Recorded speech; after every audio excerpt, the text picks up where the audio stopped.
بسم اللہ الرحمن الرحیم۔ السلام علیکم 8 کلاس کے تمام اسٹوڈنٹس، پیارے بچوں، امید ہے کہ آپ سب خیریت سے ہوں گے۔ اللہ تعالیٰ آپ کو پاکستان کے اندر جو وبا ہے اس سے محفوظ فرمائے اور ہر طرح کی بیماری سے محفوظ فرمائے۔ آپ لوگوں کو آج بیٹا 8 کلاس کا جو آپ لوگوں کا اگلا چیپٹر ہم شروع کریں گے اس کا نام ہے کیمیکل ریئیکشنز۔ یہ جب آپ 9th میں جائیں گے تو تب یہ بیٹا آپ کا چیپٹر نمبر جو ہے نا، یہ چیپٹر کیمسٹری میں شمار کیا جاتا ہے۔ آج ہم نے پڑھنا ہے 4 ڈیفینیشن جو سمر ویکیشن میں دی گئی ہیں۔ پہلے ہم سمر ویکیشن والا ٹاسک کمپلیٹ کریں گے، اس کے بعد پھر ہم چیپٹر میں دیکھیں گے کہ کون کون سی چیزیں باقی بچ گئی ہیں، ان کا آپ کو لیکچر دیا جائے گا۔ اور کچھ بچے پریشان ہیں کہ چیپٹر نمبر جو 1 میں نے پڑھایا ہے اس میں سر آپ نے ٹائپ کر کے جو ہے وہ کوسچن آنسر ہمیں سینڈ نہیں کیے، اس لیے ہمیں ڈھونڈ کے لکھنے میں پرابلم ہو رہی ہے۔ تو بچوں اس کے لیے آپ کو پریشان نہیں ہونا چاہیے، میں کل پرسوں تک جو ہے وہ کمپوز کر کے آپ کو وہ سینڈ کر دوں گا، پورا چیپٹر ایک ساتھ ہی سینڈ کر دوں گا کیونکہ لیکچر تو اس کے ہو گئے ہیں، تو آپ اس کو دیکھ کے لکھ سکتے ہیں۔ اس لیے جو ہے نا وہ جو بھی آپ کو ہیلپ چاہیے وہ ہم آپ کے لیے تیار ہیں، لیکن ہمارا مقصد پڑھانے کا ہرگز یہ نہیں ہے کہ آپ صرف سمر ٹاسک ہی کمپلیٹ کرو، بلکہ جو آپ کو پڑھایا جا رہا ہے اس کو بھی اچھی طرح یاد کرنے کی کوشش کرو، کیونکہ جو کام جس مقصد کے لیے کیا جاتا ہے نا، اگر وہ مقصد پورا نہ ہو تو کام کرنے کا فائدہ نہیں ہوتا۔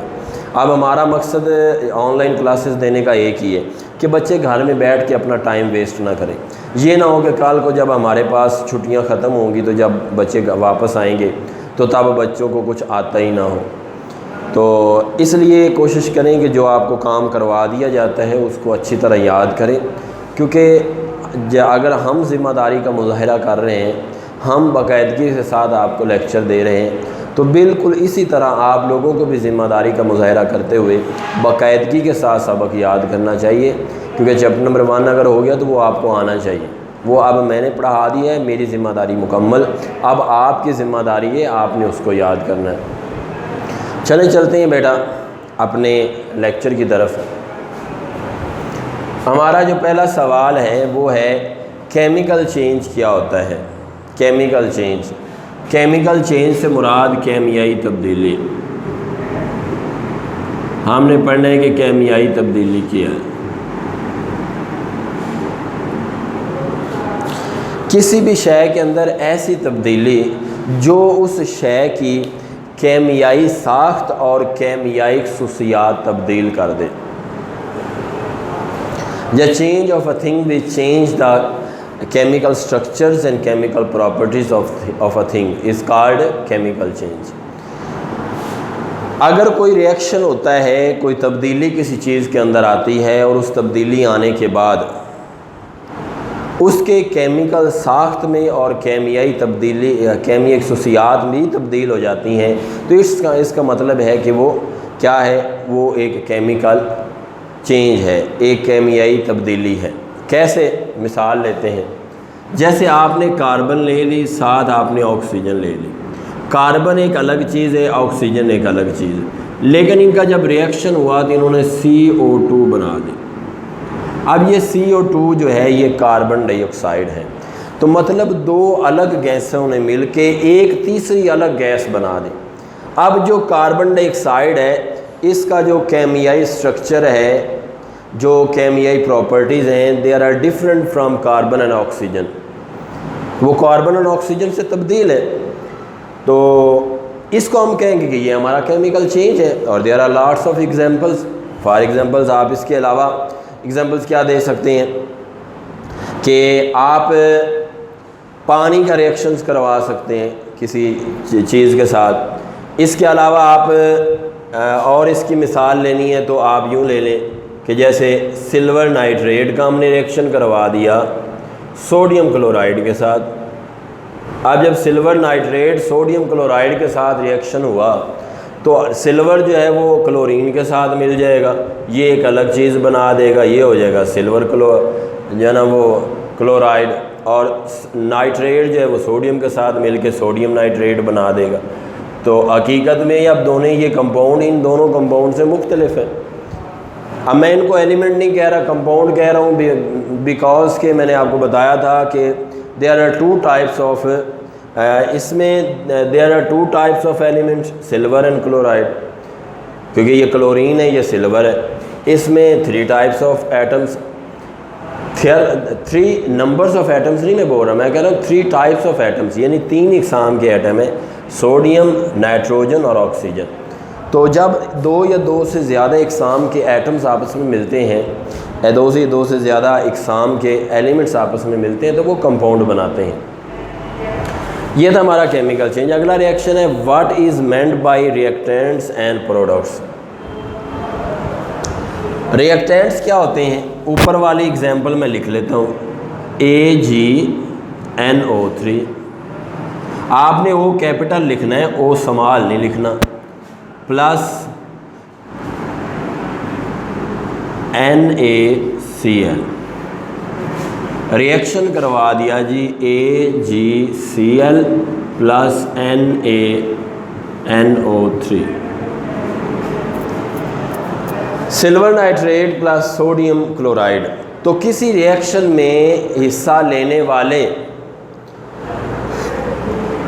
حصہ جو لے رہے ہوتے ہیں وہ چیزیں جن کی وجہ سے ریئیکشن ہو رہا ہوتا ہے، ان کو ہم متعاملات کہتے ہیں.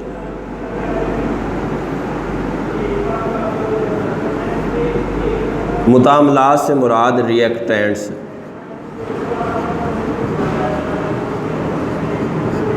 اور جو مطلب ہمارے متعاملات ہیں ان کے نتیجے میں جو چیز بنتی ہے اس کو ہم پروڈکٹس کہتے ہیں، حاصلات.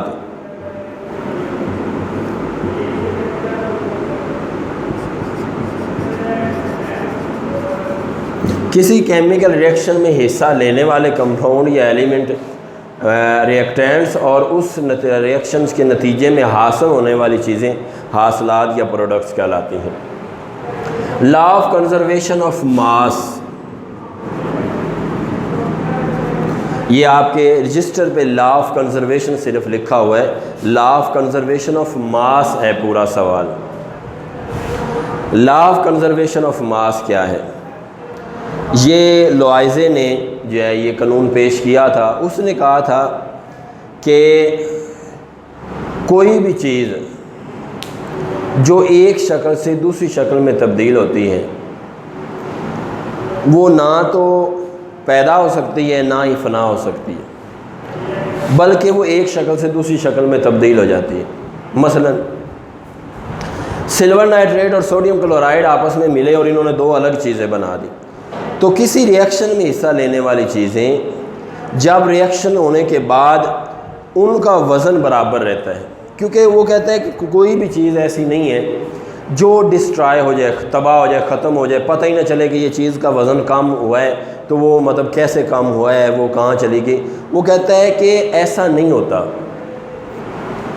کیونکہ آپ اگر دیکھیں نا، آپ کی امی جو ہے وہ گھر میں چاول اگر بنا رہی ہے تو وہ 1 کلو چاول کے اندر 2 کلو اگر پانی ڈال رہی ہے، 1.5 کلو پانی ڈال رہی ہے، یہ 1 کلو پانی ڈال دیا اس نے. 1 کلو چاول ہے، 1 کلو پانی ہے. اب اس کے بعد وہ چاول پکنا شروع ہو جائیں گے اور پانی بخارات بن کے باہر نکلے گا. پانی بخارات کا ان کے باہر نکل گیا، اس کا مطلب ہرگز یہ نہیں ہے کہ دیگچی کے اندر جو چیز تھی اس کا وزن کم ہو گیا ہے، وہ غائب ہو گئی ہے. ایسا کچھ نہیں ہے. جو پانی آپ نے ڈالا تھا اس کا وزن اتنا ہی ہے، بشرط کہ جو پانی بخارات بن کے نکل گیا ہے اگر وہ واپس آ جائے تو وزن برابر ہو جائے گا. تو وہ کہتا ہے کہ ایک چیز ایک شکل سے دوسری شکل میں تو تبدیل ہو سکتی ہے. تبدیل ہونے کے دوران نہ تو کوئی چیز پیدا ہو سکتی ہے نہ ہی فنا ہو سکتی ہے، صرف اپنی شکل تبدیل کرتی. کہ پہلے پانی لیکوڈ فارم میں تھا، اب وہ بخارات یعنی ویپورز کی شکل، گیس کی شکل میں تبدیل ہو کے اوپر چلا گیا. صرف اتنا فرق آیا ہے. اسے کہتے ہیں law of mass, law of conservation of mass, جس کی مثال اس نے آپ کی بک میں وہیں دی ہوئی ہے جو میں نے اوپر دی ہے، sodium nitrate plus sodium chloride.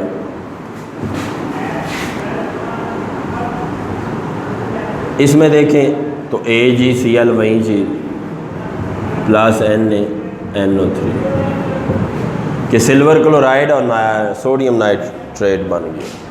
آگے وہ کہتا ہے define exothermic reactions, give 2 examples. Exothermic reactions جو ہے نا وہ آپ نے ڈیفائن کرنا ہے اور بتانا ہے کہ یہ ایگزوتھرمک ہوتا کیا ہے۔ ایگزو کا مطلب ہوتا ہے باہر، اور تھرمک کا مطلب ہوتا ہے گرم، ہیٹ گرمی۔ ایگزوتھرمک ریئیکشن ایسے ریئیکشن جن کے دوران ہیٹ باہر نکلتی ہے، جن کے دوران گرمی جو ہے نا وہ باہر نکلتی ہے۔ جس ریئیکشن کے دوران جو آپ جس برتن میں ریئیکشن کر رہے ہیں اس برتن جو ہے وہ باہر سے اگر گرم ہو جاتا ہے تو اس کا مطلب ہے کہ وہ ریئیکشن جو ہے وہ ایگزوتھرمک ریئیکشن۔ اور کچھ ریئیکشن ایسے ہوتے ہیں جن کے کروانے کے بعد جب ریئیکشن ہو رہا ہوتا ہے تو برتن گرم ہونے کے بجائے ٹھنڈا ہو جاتا ہے۔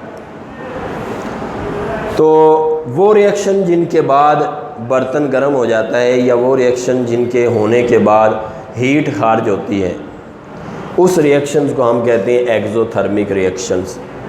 اور اس کی ہم نے 2 ایگزامپل دینی، میں ایک ایگزامپل دوں گا، باقی آپ بک سے خود دیکھیں گے۔ ایگزو کا مطلب ہے باہر نکل جانا، تھرمک کا مطلب ہے ہیٹ، ایگزوتھرمک سے مراد ہیٹ کا باہر نکل جانا۔ گیو 2 ایگزامپلس کیا ہیں کہ فرض کریں آپ نے کاربن لی پلس آکسیجن لی۔ جب آکسیجن کی موجودگی میں کاربن جلتی ہے تو اس کا ریئیکشن جب ہوتا ہے تو کاربن ڈائی آکسائڈ بنتی ہے پلس ہیٹ اس سے خارج ہوتی ہے، جس کی وجہ سے جس برتن میں ریئیکشن ہو رہا ہوتا ہے وہ ریئیکشن کی وجہ سے وہ برتن جو ہے وہ گرم ہو جاتا ہے۔ تو آج کے لیے بیٹا اتنا ہی، اگلے لیکچر میں پھر ملیں گے۔ اللہ آپ کا حامی و ناصر ہو۔